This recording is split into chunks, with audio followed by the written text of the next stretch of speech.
देखिए दो बिंदुएं हैं, एक ए है जो कहता है कितना 2 3, एक बी है जो कहता है कितना 4 1, है ना। कितना कह रहा है 4 1 कह रहा है। तो यहां से ध्यान से देखिए तो क्या दिया है x1 तो पहला 2, x2 तो इसका पहला 4, यहाँ y1 इसका बताइए कितना 3 और y2 कितना 1। तो फॉर्मूला क्या होता है distance formula, distance formula section नहीं डिस्टेंस फॉर्मूला।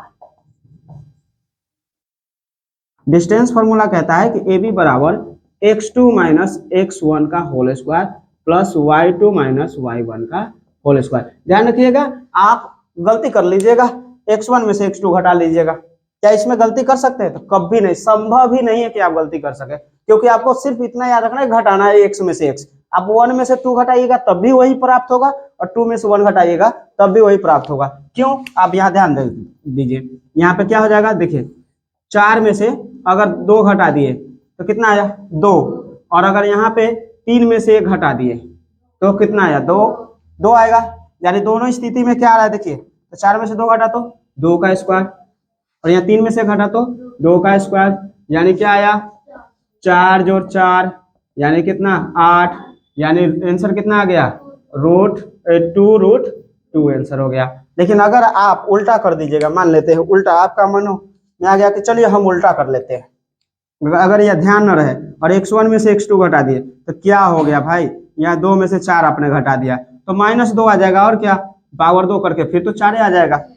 फिर आपने मान लिया कि y1 करके यहाँ y2 कर दिया तो 1 में से 3 में से 1 न घट के 1 में से 3 घटे तो यहाँ भी -2 आ गया, तो क्या हो गया स्क्वायर करके तो प्लस, फिर इसके बाद से तो वही आएगा आंसर। इसलिए इसमें गलती करने के चांस ही नहीं बनते। आप जब भी बनाओगे ये सही बनेगा, बस आपको ध्यान रखना है कि पहला में से पहला घटाना है और दूसरे में से दूसरा घटाना है, और जो घटेगा उसका स्क्वायर करके जोड़ देना है और उसका √100 निकाल देना है। बस यही फॉर्मूला है, कभी भी डिस्टेंस फॉर्मूला में दिक्कत नहीं होती है। बस ये खाली ये ध्यान रखिएगा, इससे इसका जोड़ घटाता है और फिर ये इसमें से घटता है, क्योंकि ये x होता है और ये y होता है, किसी में से कोई घटाइए कोई फर्क नहीं पड़ेगा, ठीक है। और अगर शॉर्टकट इसका देखें तो शॉर्टकट में आप सिंपल सी बात है, कुछ नहीं करना है, आपको घटाना ही है।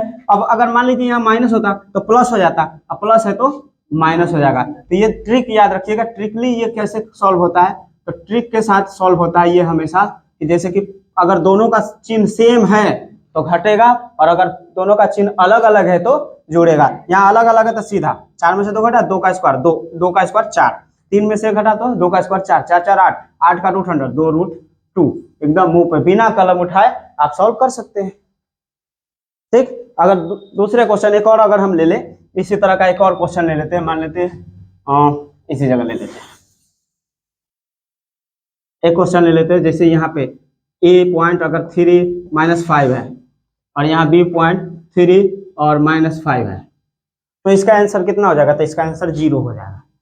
क्यों हो जाएगा डिस्टेंस, तो देखिए 3 में से 3 घट के ये 0 और -5 में से -5 घट के 0, तो ए और ए बी बराबर कितना हो जाएगा 0।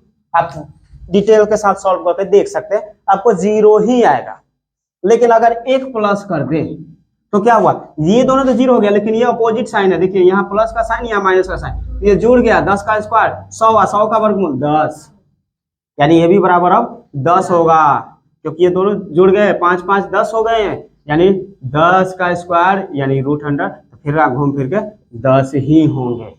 अगर इसका माइनस कर दे तो ऐसी स्थिति में अब ये भी प्लस हो जाएगा, तो 6 का स्क्वायर यानी 36 फिर जुड़ जाएगा, इसमें 6 का स्क्वायर जुड़ जाएगा, तो अब कितना हो गया 136 हो गया, ये √100 136। अब इसका 4 से 2 निकल जाएगा, बाकी 1 रह जाएगा। 136 है, इसको अगर आप चाहें तो 2 से